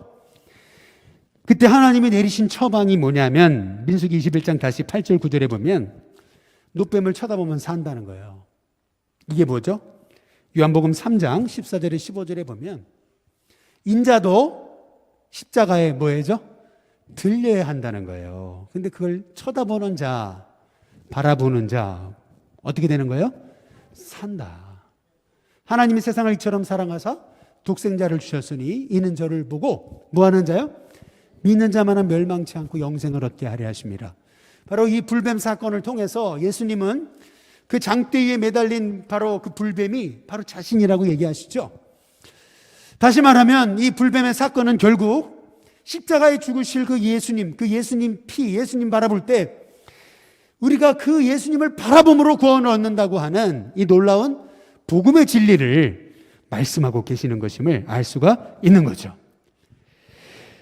7번째로 넘어가시면 이제 2번째 인구 존사가 시작돼요. 새 지도자를 세웁니다. 여기서 중요한 것 민수기 22장 2절에 보면 십볼의 아들 누구요? 발락이라 그래요. 모압 왕 발락인데요. 발락이 발람을 끌어다가 이스라엘을 저주하는 건데 발락의 뜻은 뭐냐면 파괴자예요. 백성을 멸망시키는 자. 근데 자기가 멸망당하죠. 그렇죠? 민수기 24장 25절 발람이 이스라엘 백성들 4번이나 저주하려고 그러는데 저주 안 되죠. 축복만 해요. 하나님이 그의 입술에 하나님 축복을 넣어주셔가지고 발람이 저주하려다가 축복만 해요. 여기서 우리가 참 웃을 수밖에 없는 해프닝 하나 아시죠? 여호와의 사자가 칼을 들고 서 있는데 나귀가 알아보잖아요. 근데 어떻게 하죠? 발람이라고 하는 선지자도요 그 여호와의 천사를 보지 못하고요 나귀를 때리잖아요. 몇 번이요? 3번이나 말이죠. 예. 그게 나중에 안 되니까요 얼마나 오죽했으면은 하나님이 누구의 입을 여세요? 나귀의 입을 여시잖아요. 나귀도 깨닫는 하나님의 은혜를 발람은 깨닫지 못하는 거예요. 예. 인간이 어리석어지면 얼마나 어리석어지는지 볼 수 있는 대목이죠. 물질의 눈이 얻어가지고 발락이 시킨 대로 이스라엘을 저주하려고 했던 발람. 민수기 24장 25절에 보면 내용 다 생략하고요. 24장 25절에 보면 발람이 일어나 결국 어쩔 수 없이 어떻게 돼요? 자기 곳으로 돌아가 버려요. 그렇게 성경에 나와요. 민수기에 보면.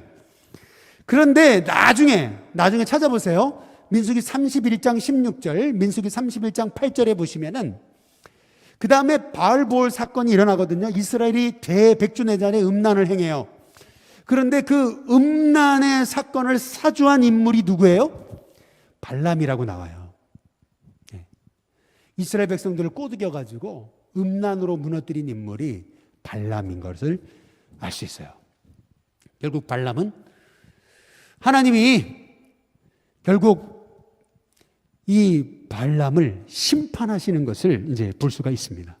나중에 한번 성경 제가 보여드린 민수기 31장 16절, 민수기 31장 8절을 한번 찾아보시면 되고요. 이제 민수기 26장으로 넘어가 보시면은 26장 22절 보시면은 이제 첫 번째 인구조사가 끝나고 두 번째 인구조사가 시작되죠. 이거는 출애굽 몇 세대요? 2세대. 근데 잘 보세요. 여기서 주목할 것. 유다 종족들을 다시 계수하니까 그 숫자가 몇이에요? 7만 6,500명이에요. 출애굽 1세대 때도 유다는 하나님의 가장 축복받은 지파였어요. 그런데 출애굽 2세대도 가장 숫자가 많은 지파가 어디예요? 유다 지파입니다. 유다는 어떤 인물이었죠? 음란해서 결국 하나님의 백성 아닌 가나안 여인과 결혼하죠? 나중에는 자기 며느리와 동침하잖아요. 그러나 그 며느리가 가진 그 생명건, 그 지혜와 또 생명건 헌신으로 인해서 유다는 깨닫죠. 뭐라 그래요? 그가 나보다 옳도다 말이죠. 결국 유다는요, 그 사건을 통해서 완전히 회개하고 변화받아요. 모든 인생의 문제를 며느리 탓했던 건데 그때서부터는 유다가요, 모든 인생의 문제를 내 탓이라고 생각하는 거예요. 철저히 회개합니다. 여러분의 인생의 고난을 만났을 때 자꾸 누구 탓 하지 마시고요, 여러분의 죄를 회개하세요. 그러면 그때부터 유다 족속처럼 하나님의 복이 임합니다. 유다가 복을 받는데요, 그때부터요, 이 야곱의 아들들의 문제가 생길 때마다 유다가 늘 문제 해결자로 서잖아요. 희생하잖아요. 베냐민 대신 내가 종이 되겠다 그러거든요. 이 유다에게 하나님이 복을 내리시는데요, 이스라엘 백성의 선봉에서는 최고 축복받은 지파가 되는 거예요. 저는 유다 지파가 받은 복이 저와 여러분에게 있게 되시길 주님의 이름으로 축복합니다. 그래서 죄에서 돌이키는 거, 이게 그렇게 중요한 거예요. 그런데 민수기 26장에서 인구조사에서 여러분이 살펴봐야 되는 것은 뭐냐면, 첫 번째 인구조사랑 두 번째 인구조사의 차이점, 한 가지만 더 말씀드리면은, 두 번째 인구조사에서는, 민수기 26장에서는 여자 이름들이 나옵니다. 여자의 이름들. 1장에는 없어요. 근데 26장에 나오죠. 슬로보앗의 딸들 말이죠.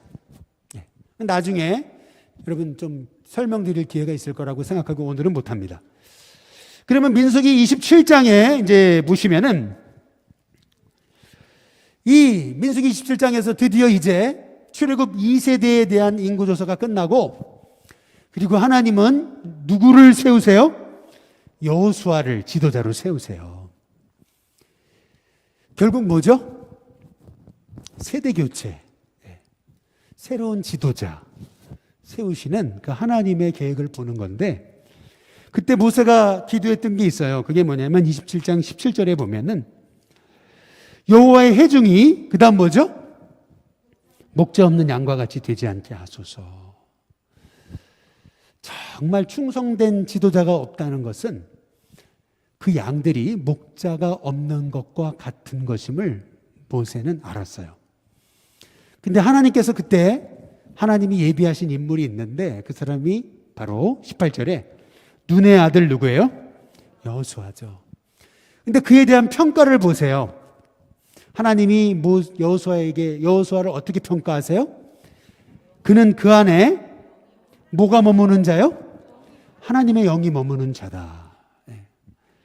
저와 여러분이 이런 하나님의 칭찬받는 종이 되시길 주님의 이름으로 축복합니다. 실제 그랬잖아요. 이스라엘 백성 정탐꾼들이 다 안 된다, 못한다, 죽는다 했을 때 여호수아와 갈렙이 일어나서, 아니다, 이미 저 땅을 하나님 주셨다. 그때마다 하나님의 계획을 선포했던 여호수아, 하나님은 그 여호수아를 내 영이 그 안에 머무는 자다, 그렇게 칭찬하십니다. 근데 오늘 민수기 27장 20절에 보면은 그렇게 얘기해요. 내 존귀를 어떻게 하라고요? 그에게 돌려라.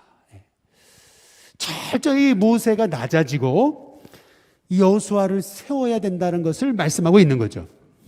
이제 드디어 이 말씀을 통해서 이제 출애굽 2세대가 시작됐다는 걸 알 수 있어요.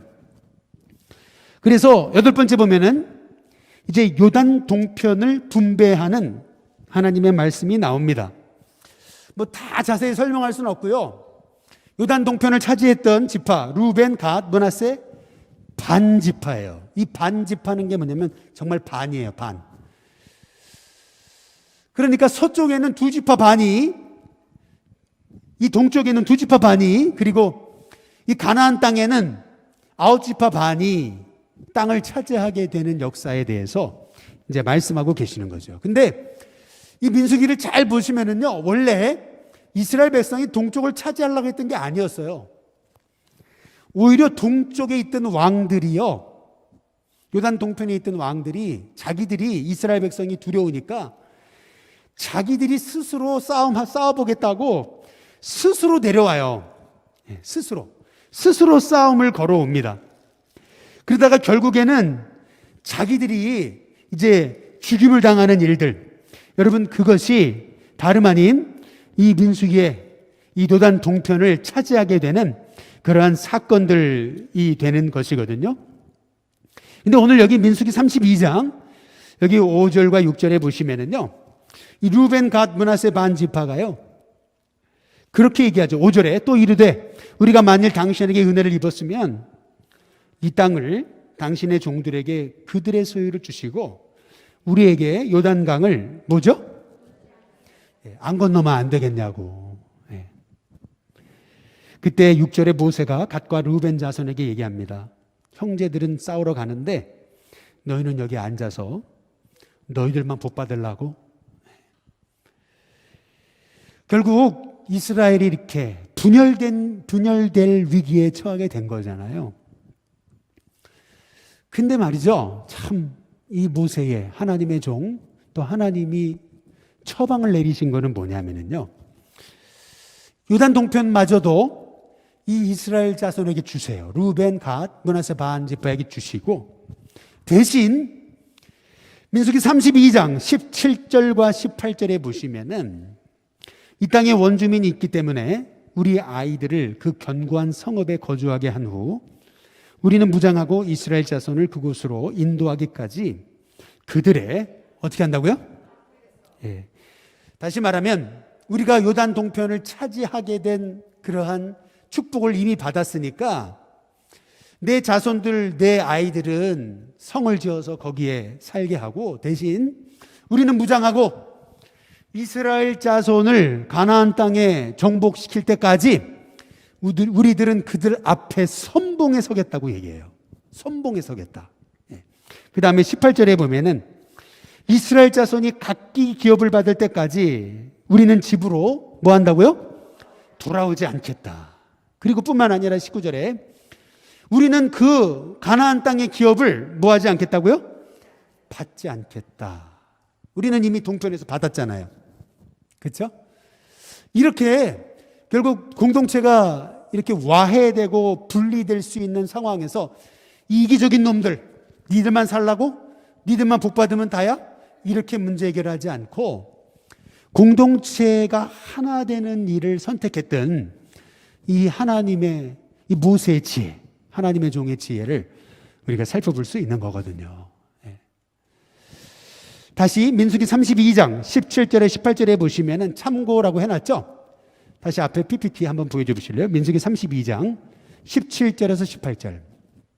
참고해 보시면 여호수아 4장 13절에 보시면은요, 이 루벤, 갓, 므낫세 반 지파가 선봉에 서서 전쟁에 앞장서는데 그들이 무장한 군사의 숫자가 몇 명이에요? 4만 명이라고 나와요. 이것이 의미하는 게 뭐죠? 갓, 므낫세 그리고 루벤 지파 다 전쟁에 참여하지 않았어요. 숫자를 루벤, 갓, 므낫세 반 지파 다 세보시면은 다 간 거 아니에요. 네. 그런데 왜 다 안 갔을까요? 그 요단 동편에서 그 어린아이들 지켜야 될 무장할 군사가 필요하잖아요. 네. 그러면 요단 동편에 자기 가족들은 그냥 다 내팽개치고 그러면 다 나갈 수 있겠습니까? 없잖아요. 그러니까 어느 정도는 다 남겨두게 하고 4만 명만 가서 싸우게 했던 지혜. 예. 공동체가 와해되고 분열될 수 있는 상황에서 이기적인 놈들, 니들 그럴 수 없어. 서운해. 그러면 안 되지. 그렇게 사람들 그럼 못 써. 이게 아니고 지금 공동체가 하나 되게 하기 위해서 하나님이 가장 기뻐하시는 길을 선택하고 있는 이 이스라엘 백성의 성령의 하나 되게 하신 것을 힘써 지켜가는 모습들을 우리는 이 민수기의 사건을 통해 보게 되는 거예요.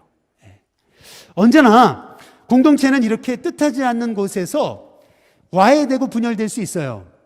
늘 공동체는 뜻하지 않은 사건 때문에 늘 공동체는 이렇게 균열이 갑니다. 그러나 이 모세와 이스라엘 백성들처럼 이렇게 공동체가 깨지고 분열될 수 있는 상황에서 하나님이 기뻐하시는 그런 하나됨을 선택하는 일이 이렇게 가나안 정복의 역사에 있어서 우리에게 필요한 영적 군사의 모습임을 우리에게 말씀하고 계시는 거죠. 그래서 민수기 34장 17절 18절에 땅을 기업으로 나눌 자 제사장 엘르아살과 눈의 아들 여호수아를 세우죠. 잘 보시죠. 엘르아살 눈의 아들 다 뭐죠? 아론의 아들 엘르아살 그리고 눈의 아들 여호수아, 모세를 이은 여호수아 뭐죠? 세대 교체가 일어난 거예요. 그렇죠? 그래서 민수기 35장 10절과 11절에 보면 너희가 요단강을 건너 가나안 땅에 들어가거든 너희를 위하여 성읍을 두피성으로 정하라. 하나님께서 이제 이스라엘 백성이 가나안에 들어가는데 가나안에서 어떻게 그들이 어떻게 그 지파를 그 하나님이 주신 기업으로 정하고 또 그 기업으로 정해진 곳에서 어떻게 그들이 하나님의 백성으로 살아야 되는지를 하나님이 이제 알려주시는 내용들이 이제 나오게 되는 거죠. 이제 이 말씀만 드리고 이제 마치겠습니다. 여러분, 그 영화 라이온 킹이라는 영화 아시죠? 이 라이온 킹의 내용이 뭐예요? 아버지 사자의 이제 형제가 있었잖아요. 이제 이 라이온 킹의 삼촌이죠. 삼촌이 아버지를 죽여요. 그리고 이 라이온 킹은 결국 겨우 살아나서 목숨만 부지합니다. 결국 삼촌이 이렇게 차지한 그 아버지의 땅은 다 황폐해지죠. 이 라이온 킹은 살아나긴 했는데 자기 정체성을 잃어버려요. 나중에는 내가 사자인지 아닌지도 몰라요.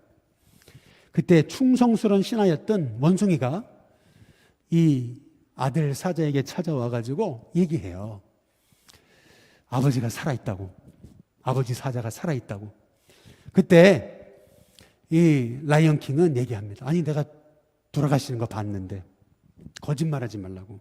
그때 살아있다는 거예요. 따라와 보라는 거예요. 혹시나 설마 따라갔어요. 원숭이가 보여줬던 곳은 호수입니다. 호수에서 그 물을 통해 자기 얼굴을 보는 순간 에이 나잖아. 저 물속에 있는 건 난데. 그때 원숭이가 얘기합니다. 그게 바로 그 속에 네 아버지 모습이 있어. 그게 네 아버지야. 이 라이언 킹은 그때 그 물에 비춰진 자기 자신을 보면서 자기 정체성을 회복하는 거예요. 아, 나는 사자구나. 아버지의 영이 나한테 있구나. 무슨 말이죠? 저와 여러분도 이 땅을 살면서 광야에서 살면서 수많은 인생의 사건과 어려움 속에서 나를 제사장으로 부르셨다는, 제사장 민족, 제사장 나라, 제사장 족속으로 부르셨다는 걸 우리가 잊어요. 내가 어떤 사람인지 잊어요. 그러나 하나님께서 이 민수기를 통해서 말씀하시는 게 뭐예요? 결국 너희는 내가 택한, 내가 소유한 나의 제사장이라는 거예요. 왕 같은 제사장. 그 정체성을 회복하라는 거예요. 정체성을 회복하고 다시 내가 사자란 걸 회복하고 다시 잃어버린 땅을 향하여 나갈 때 그 땅이 다 어두웠고 황폐했던 그 땅이, 삼촌에게 빼앗겼던 그 땅이 다시 다 회복되는 역사가 라이언킹의 핵심 메시지가 아니겠습니까? 마찬가지로 여러분, 저와 여러분도 하나님이 왕 같은 하나님의 자녀로 부르셨어요. 왕 같은 제사장이에요.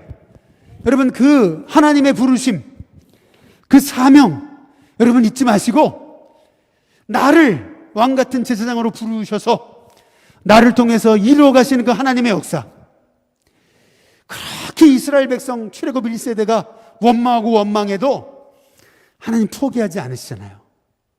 하나님 백성을 다시 세워가지고 결국 가나안 정복의 꿈을 이루시잖아요.